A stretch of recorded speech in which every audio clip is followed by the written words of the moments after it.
Moisés foi o homem escolhido por Deus para liderar o povo de Israel em sua libertação da escravidão do Egito.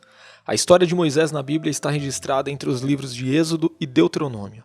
Moisés é considerado o principal personagem bíblico do Antigo Testamento. Ele foi o legislador por meio do qual Deus constituiu os hebreus como nação e os conduziu até os limites da Terra Prometida. Moisés é reconhecido como o autor dos 5 primeiros livros da Bíblia. Moisés era descendente da tribo de Levi, do clã de Coate. Alguns estudiosos defendem que ele era filho de Joquebede e Anão. Outros acreditam que ele foi apenas um descendente desse casal, ou seja, um filho da casa de Arão. De qualquer forma, o nome dos pais de Moisés não aparece no texto bíblico que descreve a história de seu nascimento e infância. O significado do nome Moisés também é incerto, pois não se sabe com exatidão sua origem. Alguns acreditam que esse nome seja de origem semita e significa tirado para fora. Outros entendem que esse nome seja de origem egípcia e significa é nascido. Toda essa discussão acontece porque não se sabe ao certo quem deu esse nome ao menino. Provavelmente foi a princesa egípcia quem lhe deu o nome de Moisés, porém existe alguma possibilidade de sua própria mãe, que serviu como sua ama, ter lhe dado esse nome. A história do nascimento de Moisés é bastante conhecida. Quando ele nasceu no Egito, havia uma ordem de Faraó que todo menino hebreu fosse lançado no rio. Todavia, seus pais desafiaram esse decreto e esconderam o menino. Mais tarde, eles colocaram o menino dentro de um cesto impermeável e soltaram no rio. Quando a filha de Faraó foi ao rio se banhar, viu o cesto que flutuava e se afeiçoou ao menino. A irmã de Moisés, que vigiava o cesto, muito provavelmente Miriam, viu quando a princesa o pegou. Então, rapidamente, ela se ofereceu para arrumar alguém que pudesse criá-lo como ama. Nesse caso, a mulher escolhida foi sua própria mãe biológica. Quando o menino alcançou certa idade, ele foi levado à filha de Faraó e passou a viver na corte egípcia. Não se sabe muita coisa sobre como foi a vida de Moisés no Egito. Tudo o que se sabe é que ele foi instruído em toda a ciência dos egípcios. Quando já era um homem adulto, Moisés demonstrou se importar com seu povo de origem. Ao defender um hebreu que estava sendo espancado, ele acabou matando o agressor egípcio.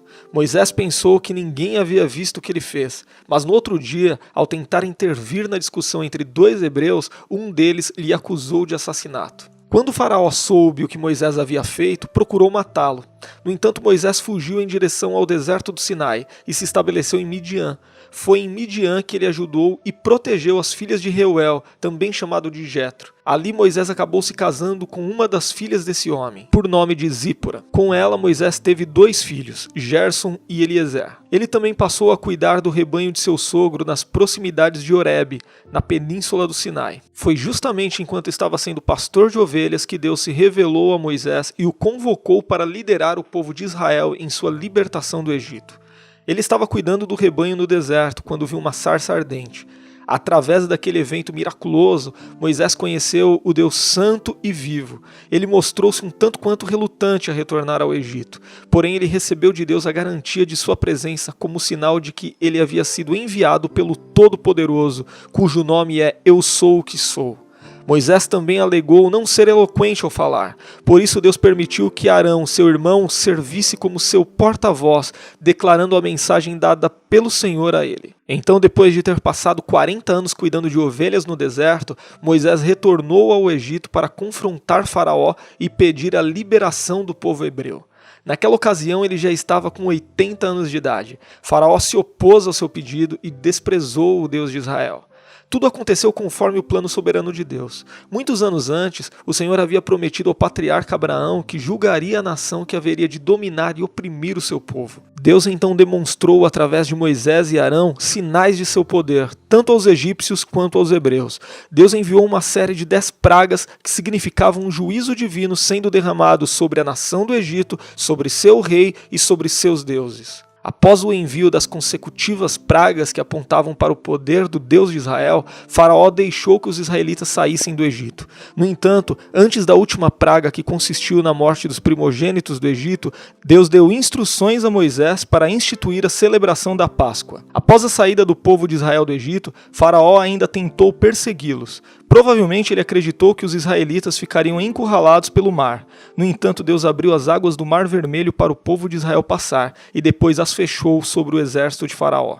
Depois disso, o povo partiu em direção ao Sinai, sendo alimentado pelo maná que Deus enviava do céu. Foi ali no Sinai que Moisés recebeu de Deus a lei. Ele ficou durante 40 dias e 40 noites no Monte Sinai, a fim de receber as tábuas de pedra contendo os 10 mandamentos.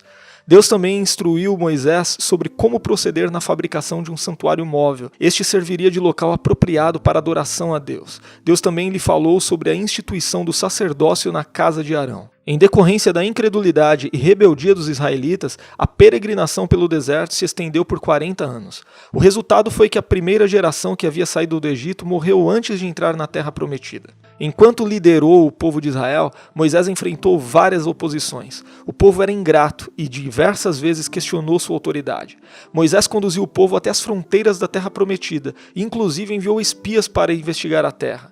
No entanto, Moisés não foi autorizado a entrar nela. Ele e Arão pecaram contra Deus no episódio em que feriram uma rocha. Deus lhe havia ordenado que ele falasse com a rocha para que ela desse água ao povo de Israel.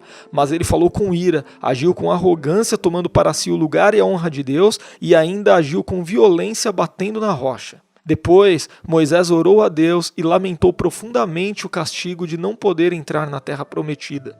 Na véspera do fim de seu ministério e de sua própria vida, Moisés arrumou sua casa e se despediu do povo de Israel. Josué ficou como seu sucessor diante do povo e entrou com Israel em Canaã. Na ocasião de sua morte, Moisés subiu num monte e pôde contemplar a terra que o Senhor havia preparado para o povo de Israel. Com 120 anos, Moisés morreu e foi sepultado pelo Senhor no vale da terra de Moabe. O lugar de sua sepultura não foi conhecido.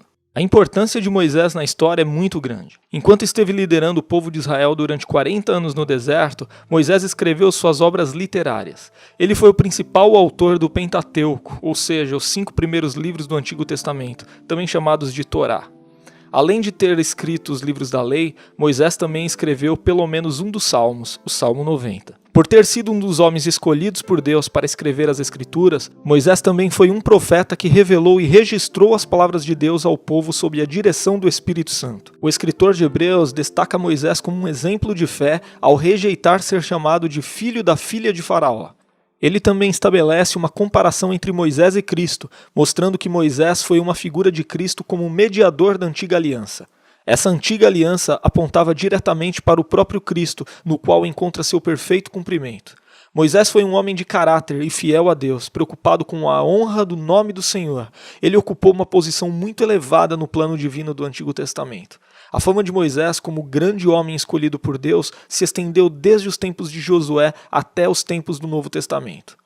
Também quando se fala sobre a história de Moisés, sempre deve ser lembrado que ele e o profeta Elias apareceram ao lado de Jesus no episódio da Transfiguração. Ele foi o grande legislador de Israel e Elias o grande profeta da nação.